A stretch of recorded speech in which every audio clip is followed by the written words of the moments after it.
from the very first titles, the GTA games have always had many different iconic main protagonists, like CJ from GTA San Andreas. Oh shit, here we go again. Tommy Vercetti from GTA Vice City. Obviously you are suffering from hearing problems, so I'll try again.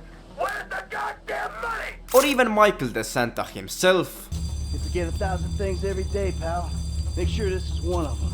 Although all of these characters are arguably some of the more famous ones, then not a single main protagonist in GTA history seems to have a more loyal fanbase than that of Niko Bellic. Most GTA fans would describe Niko as a pure-hearted, truly honest and usually a very grounded person, who is at the same time capable of protecting himself and others around him. His ability to embody the truest version of the American dream is the reason that he is to this day, even after the GTA 5 release, the most loved GTA protagonist. But what even the most loyal fans of his don't know though is what happened to Niko after the 2008 action in Liberty City. GTA 5 also only gave us very vague hints about what happened to him.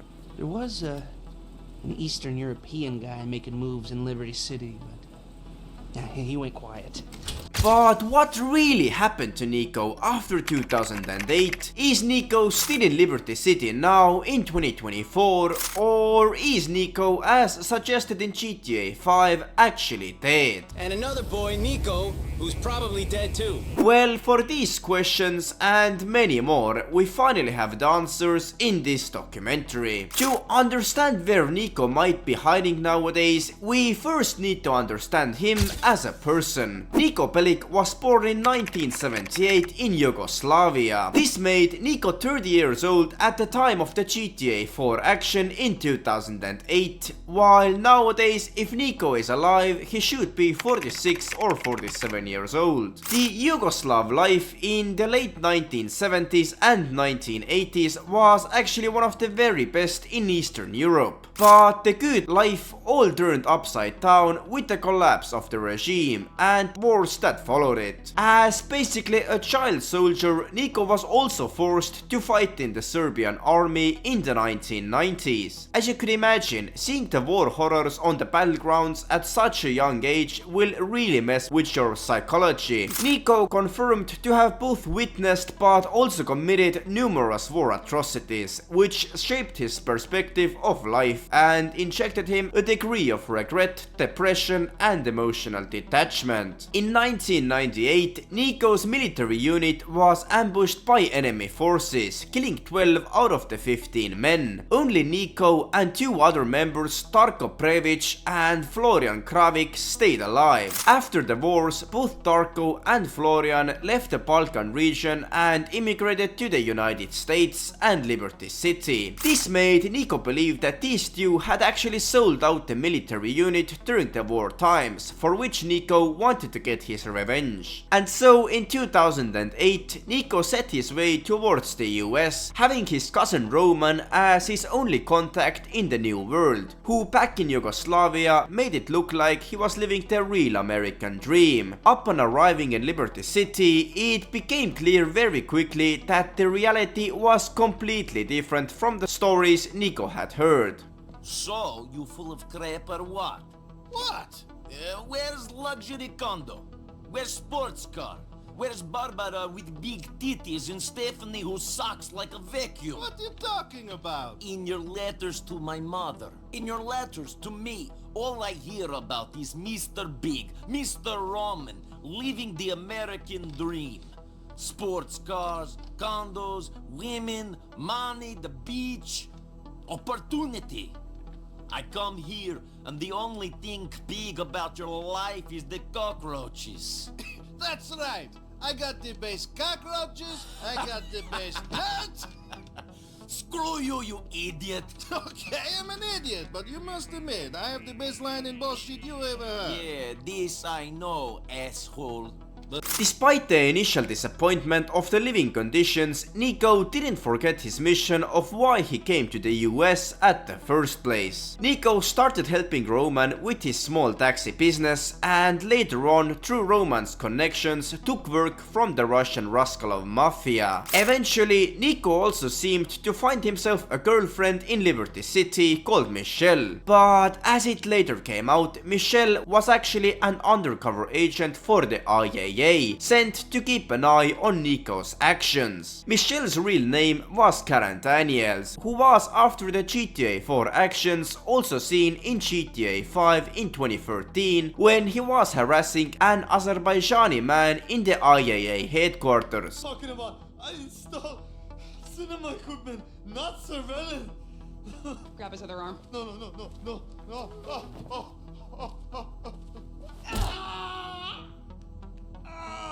You think you're impenetrable? As well as in GTA Online at the end of the Humane Labs raid. You are not gonna talk about what happened here. Because your usefulness to us, well, it just ran out. And for God's sake, I hope you're professional enough to get rid of the evidence. Very similarly to how Michael was blackmailed to work for the FIB in Los Santos, Niko Bellic was also forcefully made to work for the IAA and Agent ULP, after Michelle had unveiled his true identity as an IAA agent. I can see that. Thanks, Karen. Hey, cheer up. You did good. You'll get a Sammy, if you care about that sort of thing. Thank you. So, Mr. Bellic. Quite a file. Quite a story. Who are you? FIB? FIB? Do I look homosexual? Do you think I care about the size of your Johnson? Now, you can't always tell who the good guys are. I'm not a good guy, but I'm fighting with them. And guess what? So are you. Hooray. That's the spirit. Nothing like a bit of sarcasm when someone's got you by the balls. Now, I need you to find something out for me. Find out everything you can about a man called Oleg Minkov. He lives on Iroquois, back in Hove Beach.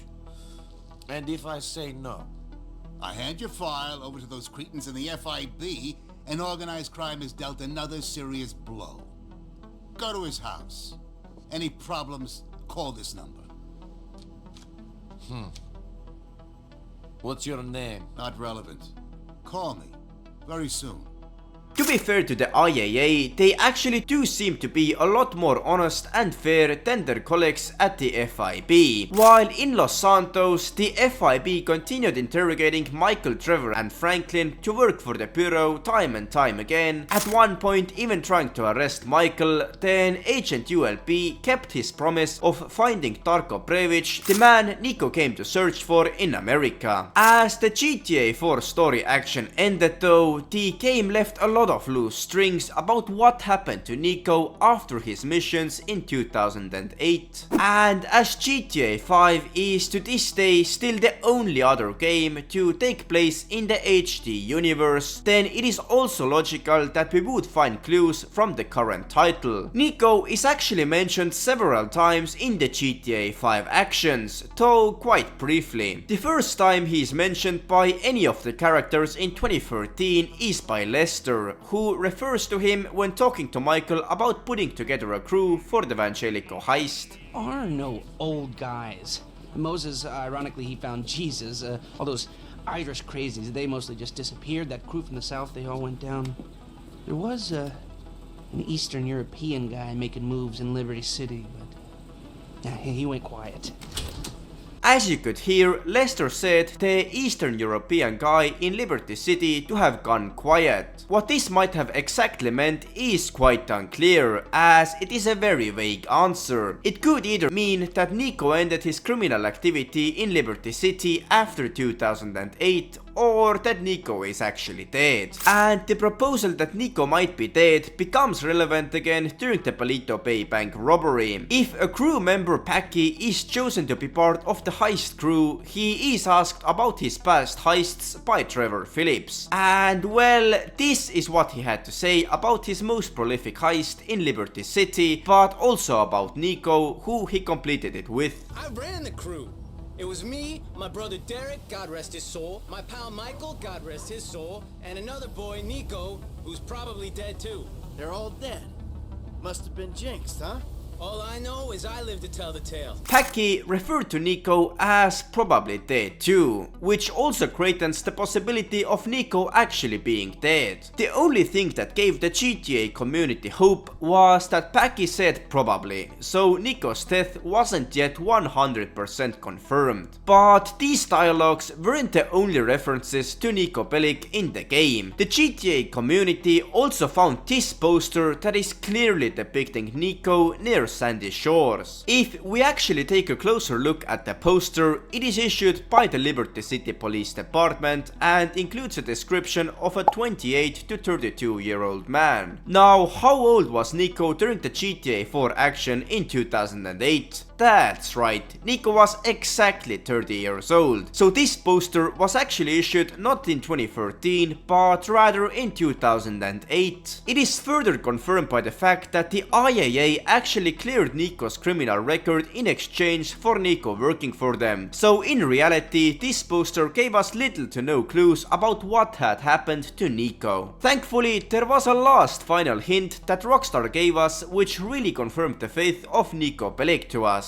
After Michael had managed to reunite his family after it had previously been torn apart, we could see Jimmy at the kitchen table using the Life Invader page on his laptop. And you can guess 3 times whose profile he was looking at. That's right, it was none other than Niko Bellic himself. Although this itself didn't yet confirm anything about Niko, then it were the posts he made that confirmed he was all alive and well. His first post we saw in 2013 was made 12 days ago, where he posted a picture of a Liberty City cab in Chinatown. And then another one Niko posted only 40 minutes ago at the time, where he wished happy birthday to his cousin Roman. This was the final Easter egg that not only confirmed Niko was all well and alive, but that also his cousin Roman was doing alright, as you wouldn't wish happy birthday in Life Invader to a dead man. And so, as it turned out, the fact that Lester called Niko to have went quiet was a reference to him just quitting the criminal lifestyle, as in 2013 Niko was working for the Bellic cab service, aka Roman's taxi business. And Packy's prediction that Niko is probably dead too also turned out to be nothing but a false prediction.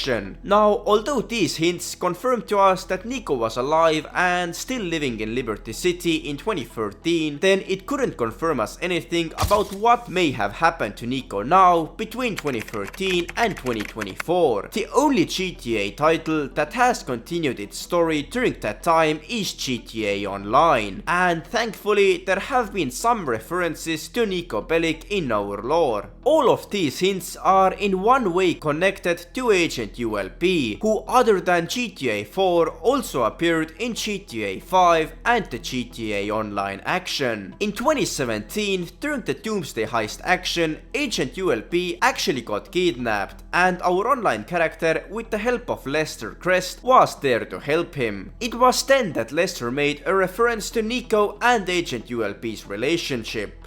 This is an old agent, you know, I heard about him running some poor bank robber in Liberty City like a decade ago. And what happened to him? And finally, in 2022, similarly to Niko, our online character was also hired by the IAA to complete all sorts of missions for them. And during the missions, Agent ULP referred to Niko as a previous IAA hired agent. If you are a hardcore Niko Bellic fan, you might also remember the final words to Niko by Agent ULP in 2008. You've done good things for us. We are grateful. That said, I've given you a lot of protection. From here in, you're alone. Goodbye. What's interesting is that our online character received the exact same final words by Agent ULP in 2022. You're out. You've done good things for us, and we are grateful. From here in, you're alone. Goodbye.